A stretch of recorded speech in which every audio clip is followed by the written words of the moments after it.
ప్రాంతాలకు అతీతంగా పార్టీలకు అతీతంగా అభిమానించేటువంటి ఆంధ్రుల అందాల నటుడు నందమూరి బాలయ్య బాబు గారు షూటింగ్ సందర్భంగా గాయపడినటువంటి విషయం తెలుసుకొని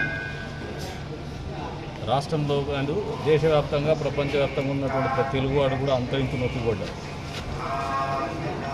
ఆయన త్వరగా కోలుకోవాలని చెప్పేసి ప్రతి ఒక్కరు కూడా మనస్ఫూర్తిగా ఆకాంక్షిస్తూ వస్తున్నారు. అంతేకాకుండా ఈ రోజున నందమూరిపురంగా ఉన్నటువంటి హిందూపురం ఆయన నియోజకవర్గం ఎప్పుడు కూడా నందమూరి కుటుంబానికి సొంత కుటుంబం అనుకునేటువంటి నందమూరిపుర వాసులు ఆయన త్వరగా కోలుకోవాలని చెప్పి కాంక్షిస్తూ హిందూపురం నుంచి మా నారసింహుడి దగ్గరికి కాద్రి లక్ష్మీ నరసింహస్వామి పాదాల చెంత వరకు కూడా నడవడం అనేది ఈ రోజున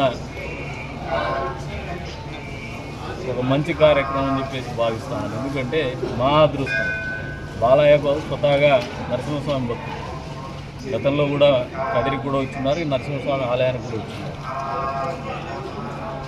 మరి ఆయన కష్టం వచ్చినప్పుడు మళ్ళీ కదిరి లక్ష్మీ నరసింహస్వామి దగ్గరే ఆయన గురించి ప్రార్థన చేయడం అనేది మాకు మహద్భాగ్యంగా భావిస్తాను. ఎందుకంటే మాకు అదృష్టం కూడా మేము ఇష్టపడేటువంటి నటుడు, మేము ఇష్టపడేటువంటి దైవం, ఆరాధించేటువంటి దైవం దగ్గర ఆయన కోసం పూజలు చేయడం అనేది మా అందరి అదృష్టంగా భావిస్తాను. అందరి మనసుల్లో ఒకటే ఉంది, ఆయన త్వరగా కోలుకోవాలా. మళ్ళీ ఆయన ఎప్పుడు కూడా చిన్నపిల్లలు ఏ రకంగా కాదు,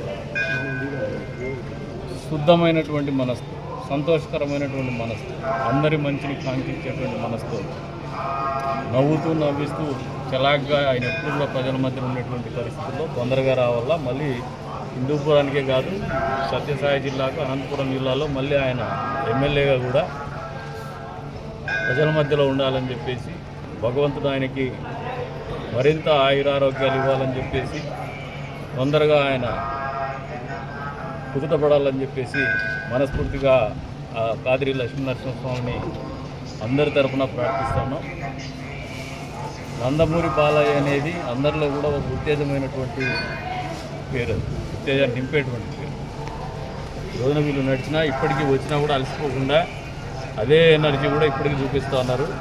నాకు తెలిసి ఆ పేరుకు ఉన్నటువంటి మహత్యమేమో అది.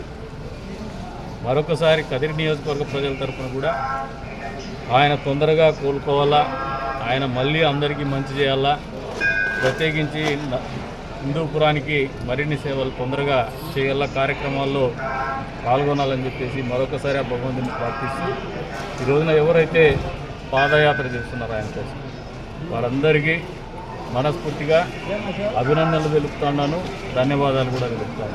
ఎందుకంటే ఒక మంచి ఆలోచనతో, ఒక మంచి అభిప్రాయంతో, ఒక సత్కార్యాన్ని సాకారం చేసినటువంటి మీ ఆలోచన విధానం అనేది అభినందనీయమని చెప్పేసి తెలియజేస్తా ఉన్నాను. అటువంటిది ఆచరణలో పెట్టినందుకు మీకు అందరికీ కూడా మనస్ఫూర్తిగా ధన్యవాదాలు తెలుపుతాను.